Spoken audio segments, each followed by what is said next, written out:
Isso aí, Britaldo. Tudo Prazer bem? estar aqui, João. Muito bom, Britaldo. Você sabe que esse negócio do Energy Advisor é muito bom porque a gente está conseguindo convidar pessoas que eu admirava muito ao longo da minha jornada profissional toda, que aprendi bastante. Você seguramente é um deles. Eu era um analista lá na ES quando você já era o presidente da empresa, e isso é muito legal, né? E aí depois, enfim, calhou de voltarmos a trabalhar junto aí, mas o Britaldo teve uma carreira aí super interessante, né? Lá de Minas Gerais, foi para a Enron, depois para a Electro, um desafio um pouquinho grande, e depois foi para a AES como diretor financeiro e depois como presidente. Uma história muito bacana aí, tomou conta da Eletropaulo, que hoje em dia é Enel, né? Que dá pouco problema, mas e que agora está aí, está na Abrad, é conselheiro aqui com a gente na RZK Energia e conselheiro aí de diversas outras empresas, porque tem muita bagagem, muito a adicionar, né? Então, muito obrigado, viu, Britaldo? Então, Britaldo, acho que a nossa ideia aqui é mais assim, nessa questão do Energy Advisor, a gente está muito preocupado em relação à qualidade das pessoas que vão trabalhar dentro do setor de energia, né? A gente fala bastante sobre a questão da abertura de mercado de telecom e dos bancos, e uma das questões muito grandes que aconteceram nesses mercados aí, que a gente pôde acompanhar, foi a questão da qualidade, né? As pessoas começaram a vender qualquer coisa, de qualquer jeito, e isso gerou um passivo consumerista que, em alguns casos, machucou bastante, né? No caso da Telecom, inclusive, um dos grandes motivos de ter o Código do Consumidor foi justamente por conta daquelas brigas infinitas que existiam lá no call center, que vendia pré-pago a 2 centavos, 3 centavos, e então a gente está muito empenhado em conseguir, dentro dessa questão dos Energy Advisor, que eles sejam o melhor possível, né? E aí essa nossa ideia de trazer gente com bagagem, com conhecimento, para a gente poder tratar temas importantes, para poder repassar para as pessoas, para que isso ajude que o mercado ele amadureça o mais rápido possível. A gente sabe que é muito difícil isso, né? Porque é muita gente entrando, mas a gente quer ter segurança que a gente está fazendo a nossa parte. E aí, Britaldo, começando aqui, né, na nossa conversa, eu elenquei aqui algumas perguntas que eu achei que seria bacana te escutar, e a primeira delas é a seguinte: como que você vê a evolução do mercado de energia no Brasil e essa evolução, dá uma olhada para trás, né, como é que foi, e aí, com base nessa olhada para trás, refletir para a gente pensar como é que seria esse futuro. Como que você vê isso? Bom, vamos lá, né?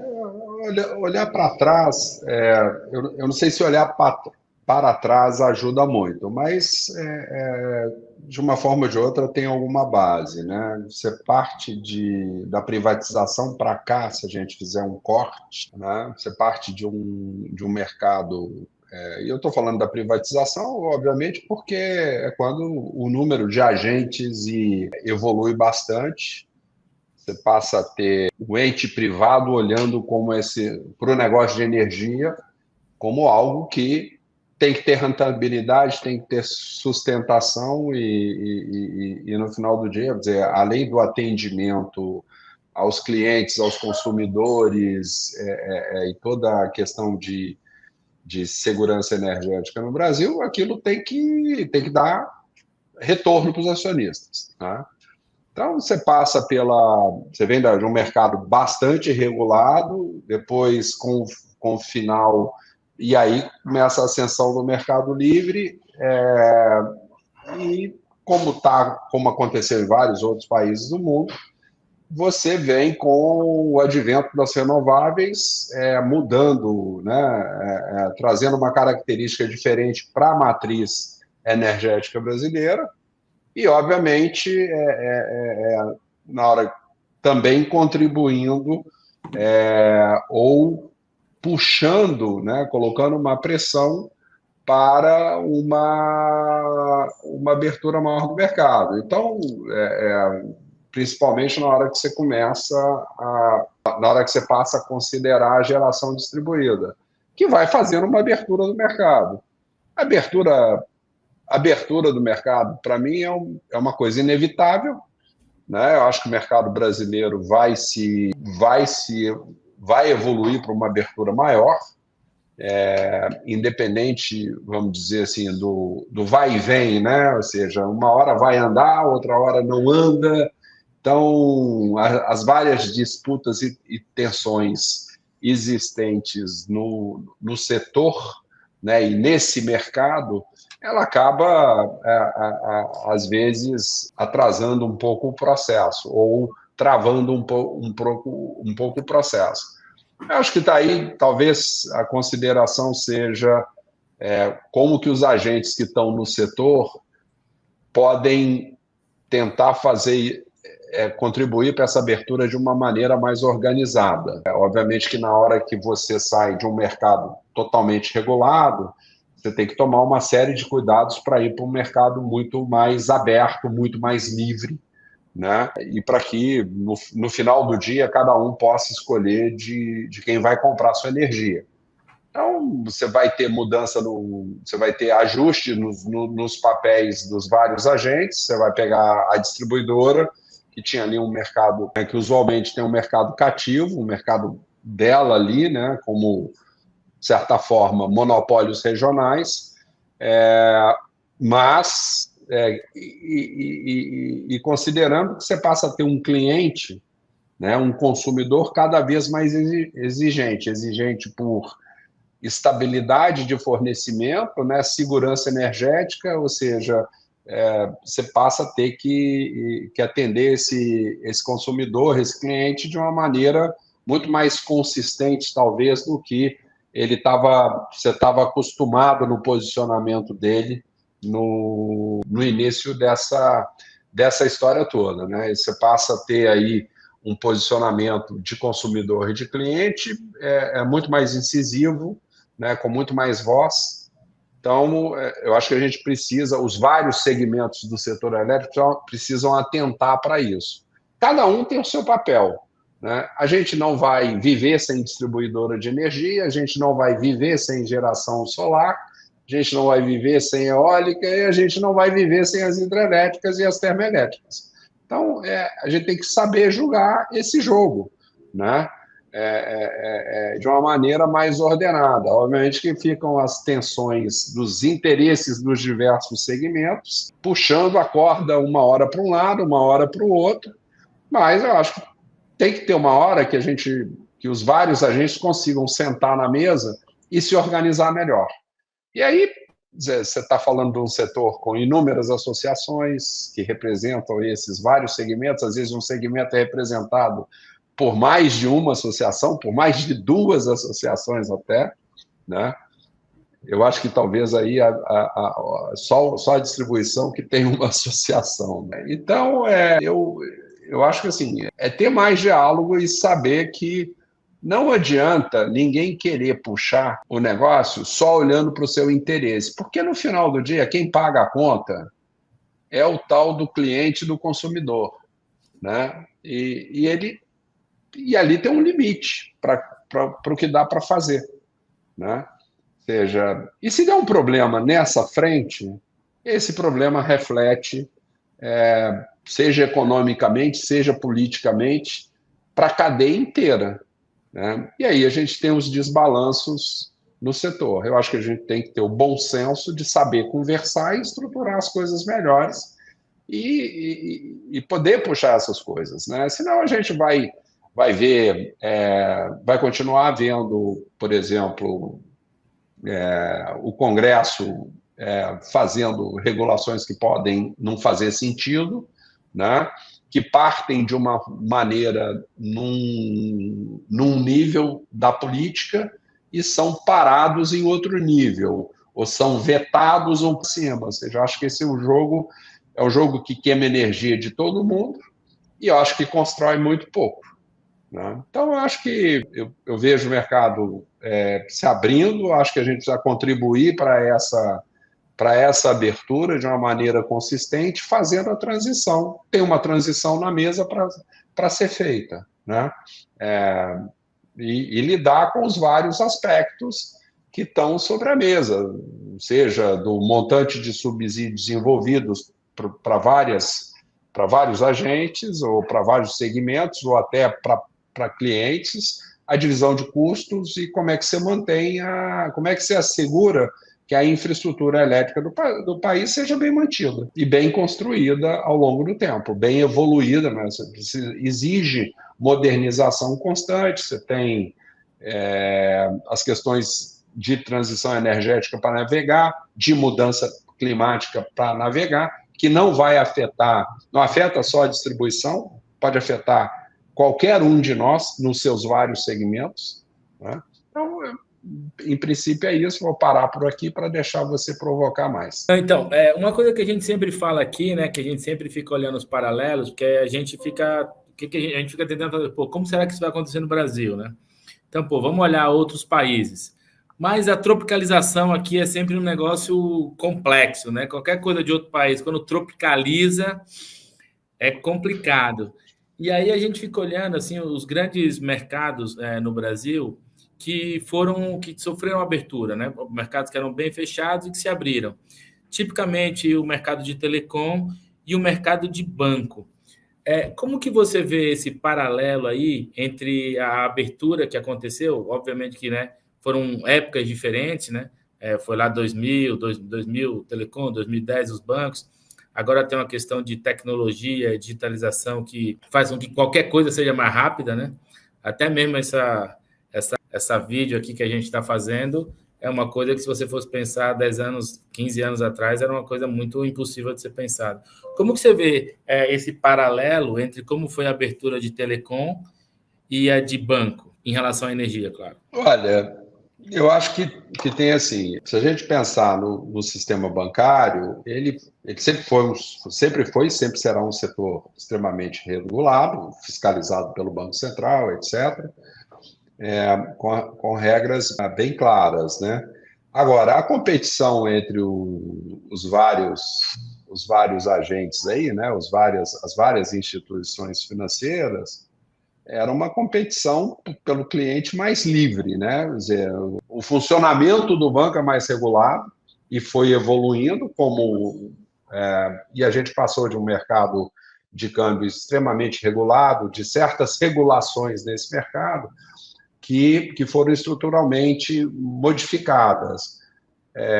E você passou por um processo de consolidação, de compra de um banco para o outro, por questões, às vezes, competitivas, processos de M&A tradicionais, ou por questões de saúde financeira, de A, B ou C, e para assegurar a saúde do sistema financeiro nacional. Nas telecom, era um negócio abertamente concorrencial ali, né, entre as várias empresas. O número de empresas muito grande, né? Logo após a privatização você tinha um número maior de empresas, mas um processo de consolidação natural, até pela questão das margens que, com a concorrência, vão se estreitando, né? Acho que na hora que a gente olha para o setor elétrico como um todo, eu olho assim, eu acho que você tem uma coisa, a gente precisa, número um, assegurar o suprimento, de forma geral. Como setor, a gente precisa assegurar o suprimento. E depois que os investimentos que sejam feitos tenham o devido retorno para que a saúde desse setor, desse sistema todo, permaneça íntegra, né? Agora, acho que o que diferencia é que energia elétrica é uma coisa essencial, né? Você vive... Hoje é mais difícil viver sem o seu celular, mas você vivia sem o celular, né? Sem energia, você não carrega o celular. Então, acho que tem uma diferença, tem uma característica de uma essencialidade, né, relativa muito maior na vida das pessoas, né? Energia elétrica, principalmente na hora que você está falando de transição energética, eletrificação, né, seja carros elétricos, seja o que for, dizer, um uso muito mais intenso da energia elétrica e principalmente renovável pelas questões de sustentabilidade, mudança climática, né, tudo isso, Quer dizer, eu vejo assim, quer queira ou quer não, essa abertura de mercado, ela precisa ser disciplinada. E, sinceramente, eu acho que muito melhor o alinhamento entre os vários agentes para disciplinar isso com bom senso do que certos embates que a gente frequentemente assiste, né? E é o jogo de interesses, que é.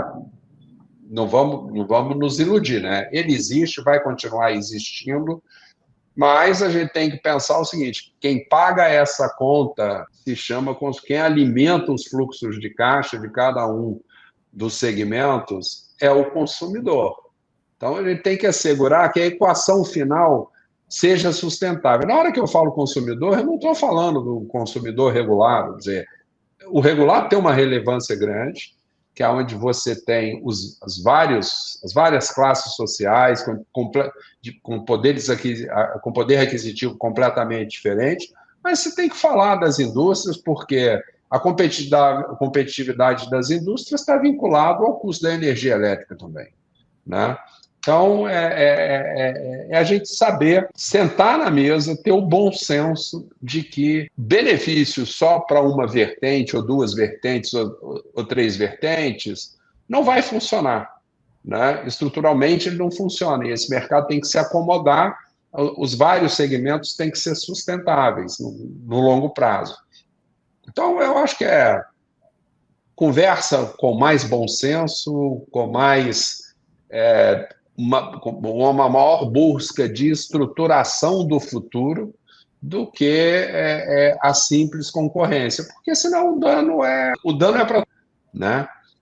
A pressão que está mais de um lado hoje, ela migra para outra ponta, ou até o momento que você tem que se instale uma situação que não se sustente, e aí, dada a essencialidade da energia elétrica, aí você tem uma intervenção do ente regulador e dos governos. Essa é a história que a gente assiste.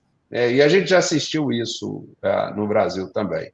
Então, eu acho que está na mão dos agentes dos vários segmentos saberem estruturar esse caminho de abertura que tem esse caráter talvez muito mais essencial do que os outros dois segmentos que você falou. Entendi.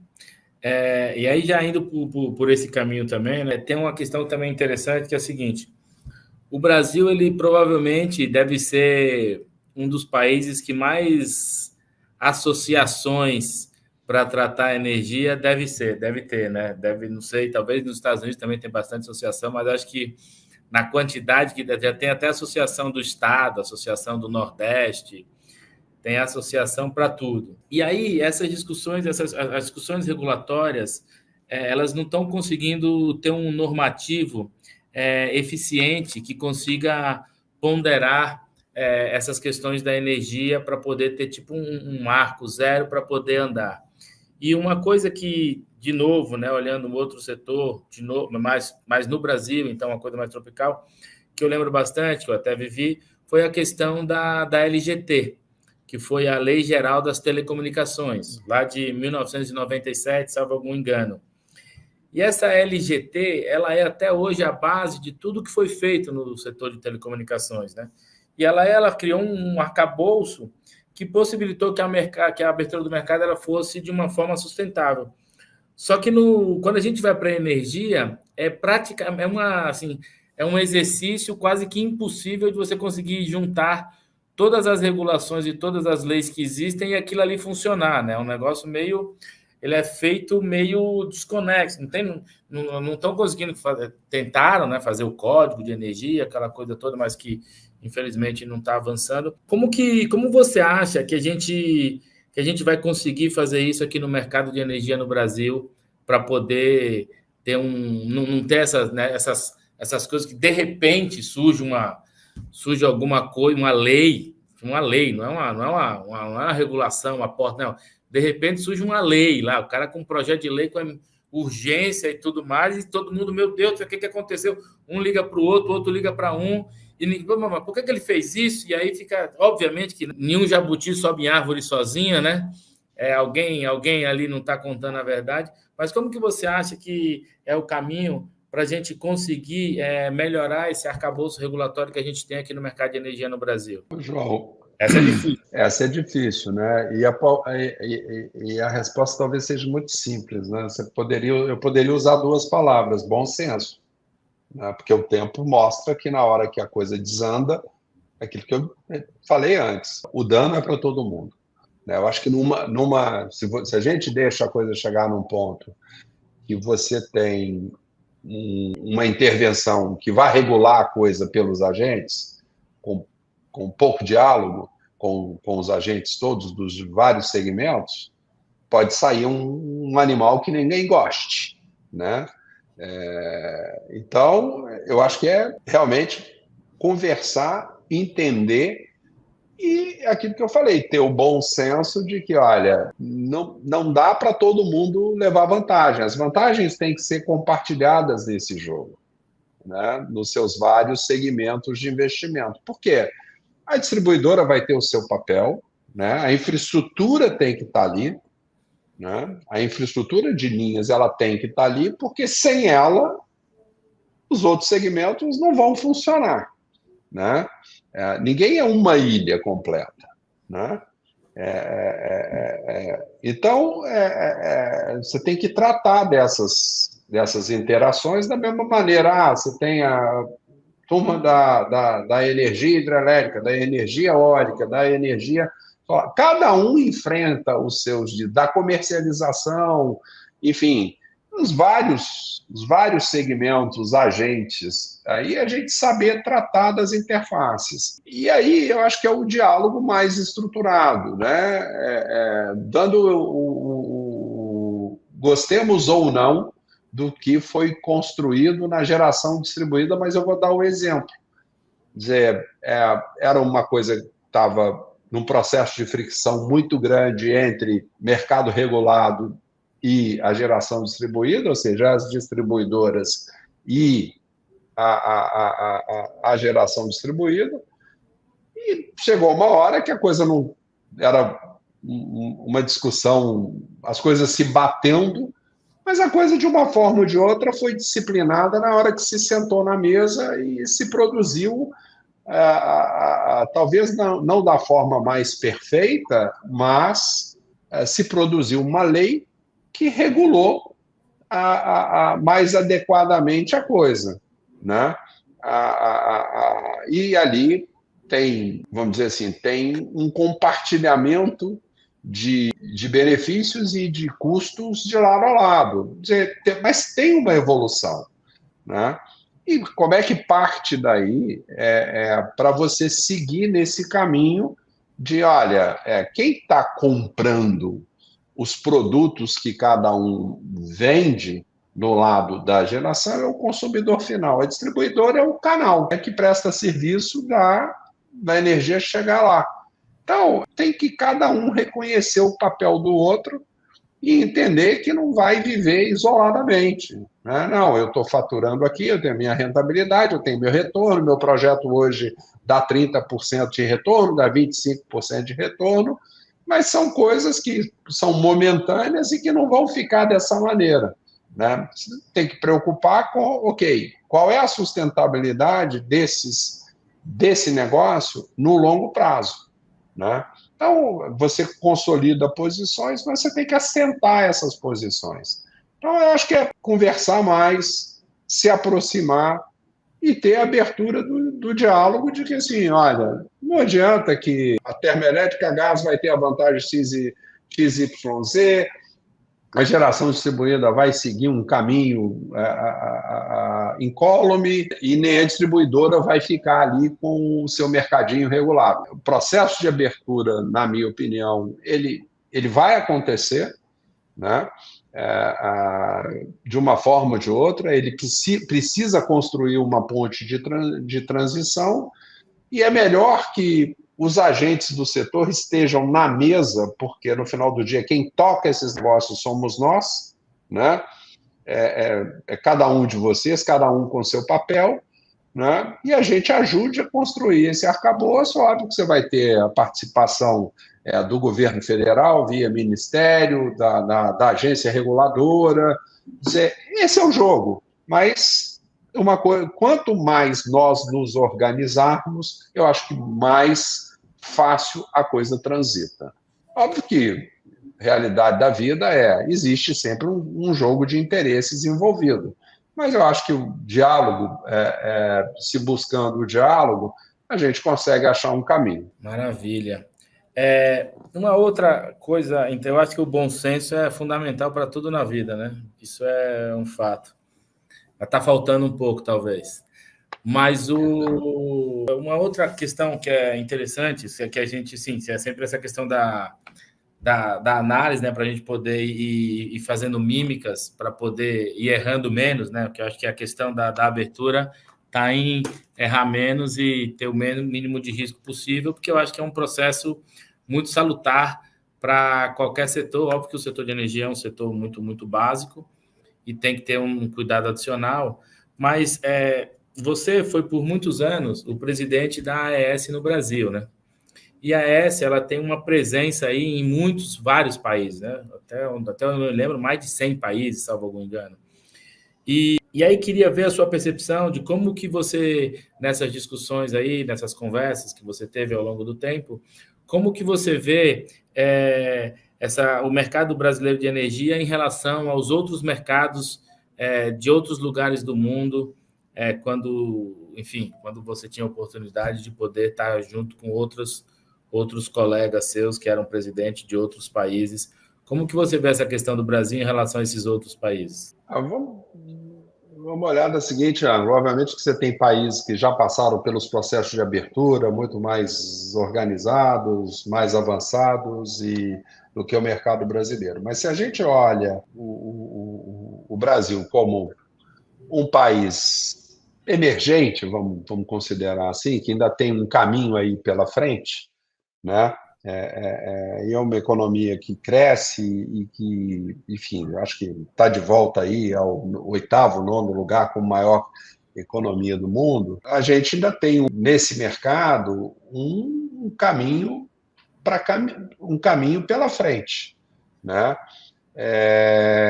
Eu acho que primeiro a gente precisa olhar aquilo que deu certo na experiência internacional e o que não deu certo, né?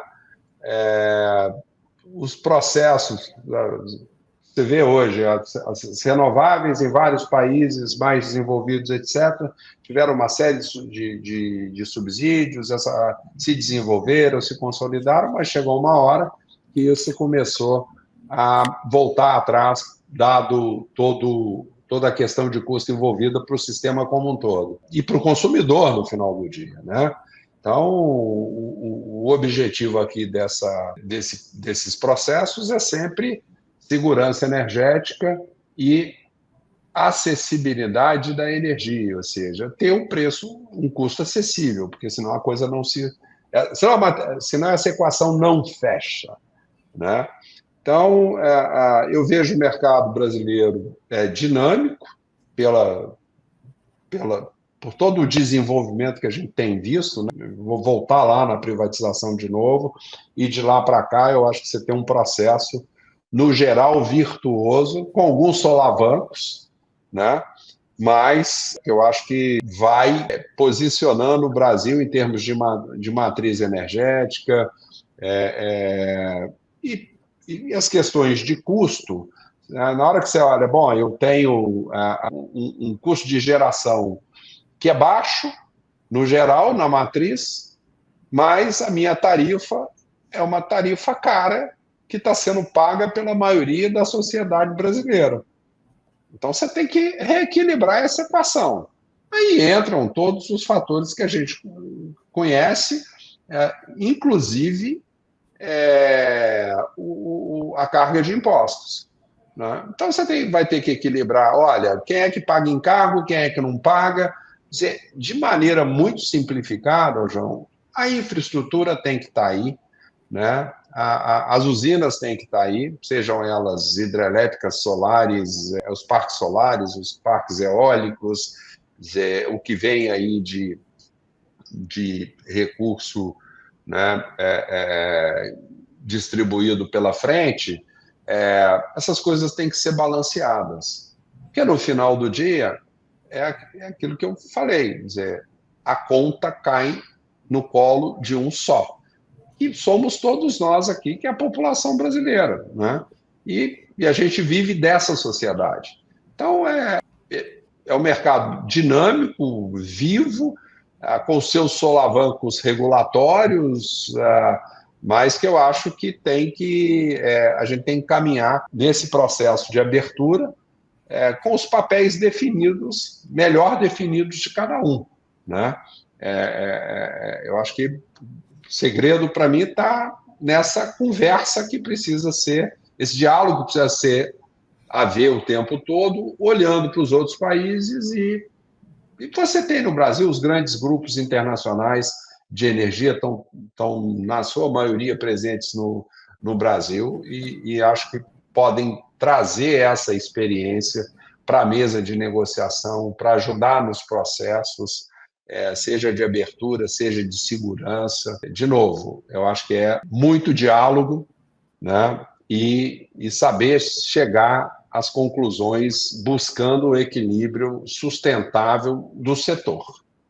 Para mim é isso. Tá ótimo. E aí, Britaldo, chegando aqui ao fim, né, em benefício aí do tempo aí para a gente poder ir continuando, óbvio que, né, com um cara aí com todo o seu conhecimento, experiência e tal, é um prazer muito grande ficar falando sobre energia, podemos falar durante muitas horas, mas já fazemos isso, né? Então eu tenho essa sorte aí. Assim, tem um pessoal escutando a gente aqui, vai ficar gravado, vão para outras pessoas. Qual mensagem que você acha que seria importante aí para deixar para a turma, para os que já estão e para os que estão entrando, né? Porque tem muita gente entrando no setor de energia, que você deixaria para a turma aí sobre o futuro do mercado de energia? Bom, vamos lá. Essa talvez seja a mais difícil, né? Mas eu acho que a gente tem um setor extremamente dinâmico, né, que com um volume de investimento em termos consolidados extremamente importante para o país, que sustenta a economia no final do dia, né? A energia é fundamental para o desenvolvimento econômico. Então, a minha mensagem é assim, olha, realmente dizer, seguir investindo, seguir trabalhando para que as arestas desse setor sejam aparadas, né, entre os vários segmentos, que a gente consiga dar um equilíbrio sadio, né, reconhecendo que tem uma fatia desse bolo com retorno para cada um dos segmentos, né? E que nunca vai ter um só que vai brilhar sozinho nessa constelação que a gente tem dentro do setor, né? Eu acho que cada investidor, cada agente nesse setor, cada um que está ali contribuindo para o crescimento do setor, precisa ter essa visão, e na maioria tem, acho que o desafio é como é que a gente equilibra esse jogo de interesses, né? Que sempre vai existir, mas eu acho que com o diálogo a gente consegue chegar aí, e sempre se conseguiu. As experiências que no Brasil foram trabalhadas com diálogo, sem diálogo, ou no setor sem diálogo, ou com diálogo bastante limitado, a gente sabe que não deram certo, né? A gente acho que não precisa citar exemplos, né? Tem muita coisa recente que custou muito dinheiro a todos nós. Maravilha, Britaldo. Britaldo, muito obrigado pelo seu valioso tempo. Para o pessoal que está escutando a gente aqui, a gente conseguiu aqui uns 37 minutos, 35 minutos aí com uma das pessoas que, com certeza absoluta, é um dos maiores expoentes que a gente tem aqui no Brasil, no mercado de energia.